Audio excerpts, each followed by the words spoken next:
ढलते सूरज के साथ शाम की अगुवाई हो रही थी। मोहनदास जी अकेले अपनी गैलरी में कुर्सी पर बैठे कलरव करते लौटकर अपने घर को जाते पंछियों को देख रहे थे।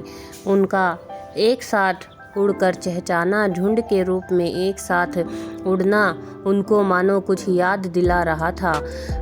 आज इतने बड़े घर में वे अकेले हो गए थे। उनका भी अपना कितना बड़ा परिवार था।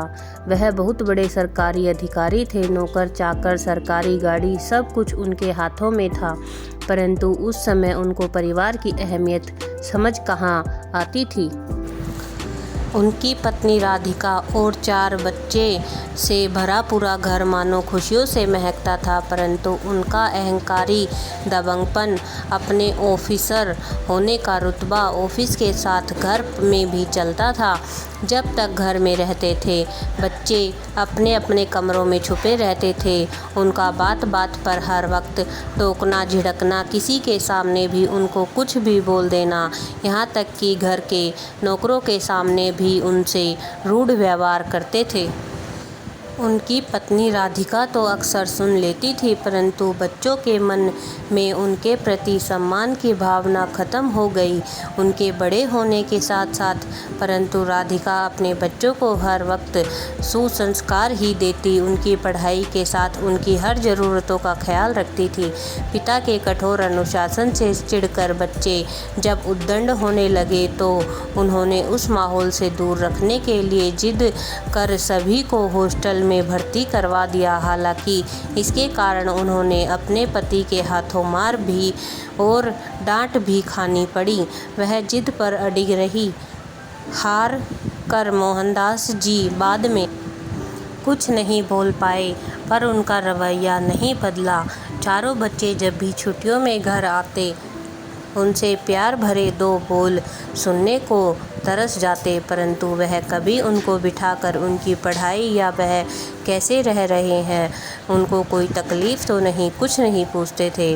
बच्चे पढ़ लिख कर सभी ऊंची पोस्ट पर जॉब करने लगे थे। वक्त के साथ ही दोनों बेटियों की और दोनों बेटों की शादी भी हो गई थी। मोहनदास जी का व्यवहार फिर भी नहीं बदला। अब वह रिटायर हो गए थे। उनका सरकारी रुतबा, नौकर चाकर, चापलूस लोग जो उस वक्त उनके आगे पीछे घूमते रहते थे, सब खत्म हो चुका था। राधिका को वह दोनों अब उनके बनाए आलीशान घर में अकेले रहते थे। बच्चे अब समय समय पर आते, पर कोई उनके पास नहीं फटकता था। बहू, बेटे, बेटी, दामाद, सभी की दुनिया बस राधिका जी के आगे पीछे घूमती रहती थी। राधिका जी खुद बहुत बोलती बच्चों को कि कुछ देर वह अपने पिता के पास भी बैठे, परंतु बच्चे अब बड़े हो गए थे। उनको पिता का बचपन में किया व्यवहार उनसे बहुत दूर कर चुका था। बच्चों की अनदेखी अब उनको सहन नहीं होती थी, तो अपना गुस्सा राधिका जी पर निकालते थे। उनको गालियाँ देते और कहते कि बच्चों के मन में उन्होंने नफ़रत के बीज बोए हैं। उनके लिए उन्होंने क्या नहीं किया, सब के लिए।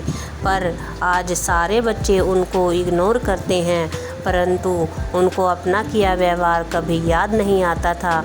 एक दिन बात हद से गुजर गई।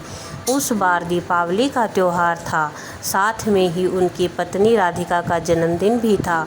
उसी दिन पड़ गया था।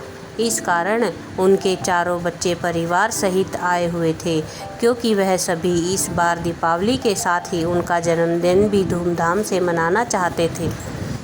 क्योंकि उन्होंने बचपन से ही अपनी मम्मी को इतने बड़े अधिकारी की पत्नी होते हुए भी अपनी हर इच्छा को मारते देखा था। वह कभी अपनी खुशी के लिए जी ही नहीं पाई थी। बच्चे उनको वही खुशी देना चाहते थे। उस दिन सभी ने बहुत ही दिल से घर को सजाया, लक्ष्मी पूजन किया। राधिका जी को उनकी बहुओं और दोनों बेटियों ने बहुत सजाकर उनको जब सजे हुए हाल में लेकर आए और केक कटवाया और उनके पसंद के गिफ्ट उनको दिए, जिन्हें पाकर वह फूट फूट कर रो पड़ी।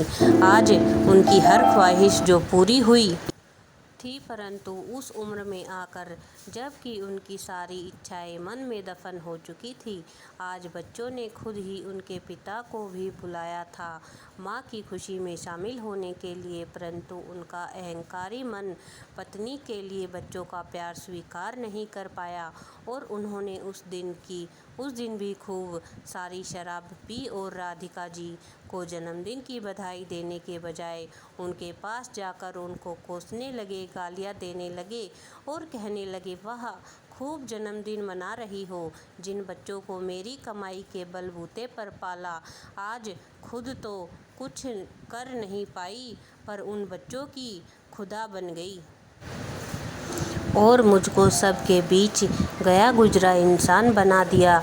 अरे अगर आज मेरी कमाई नहीं होती तो यह बच्चे कहीं मजदूरी कर रहे होते, समझी और मारने के लिए हाथ उठाने लगे कि उनके बड़े बेटे ने उनका हाथ पकड़कर झटक दिया। खबरदार, आपने जो अब मम्मी से एक शब्द भी बोला हमारी माँ के खिलाफ, आज हम उनकी हिम्मत और परवरिश से ही हमको संस्कार और सही मुकाम मिला है। आपको तो कभी पता तक नहीं था कि आपके बच्चे किस स्कूल में पढ़ते हैं, उनके कितने मार्क्स आए हैं, किस विषय में कमज़ोर थे, किस विषय में उनको अपने लिए करियर का निर्णय लेना चाहिए, उन्होंने कब कॉलेज की पढ़ाई ख़त्म की। आप बस ऑफिसर बनकर ही बाहर के साथ घर में रहे पिता और पति कभी बने ही नहीं, जो आज आप सम्मान के हकदार होते, जिसकी हकदार आज सिर्फ़ और सिर्फ हमारी माँ है। उन्होंने हमें औरतों का सम्मान करना सिखाया ताकि हम अपने परिवार का, पत्नियों का सम्मान करें, उनको पूर्ण अधिकार और स्वतंत्रता दें जिससे वह भी अपने फैसले ले सके। जो कि आज तक उन्होंने झेला है वह उनकी बेटी और बहू को न झेलना पड़े। उनकी इसी शिक्षा के कारण आज हम लोग खुशहाल जीवन जी रहे हैं। आज ही हम अपनी माँ को अपने साथ ले जाएंगे। जी लिया उन्होंने अपना जीवन आपके साथ, अब वह अपनी मर्जी, अपनी इच्छा के अनुसार रहेंगी हमारे साथ बिना किसी बंधन के। और उन्होंने तुरंत ही बिना राधिका जी से पूछे सामान पैक किया और राधिका जी को लेकर सारे बच्चे चले गए। आज उनको 1 साल हो गया था।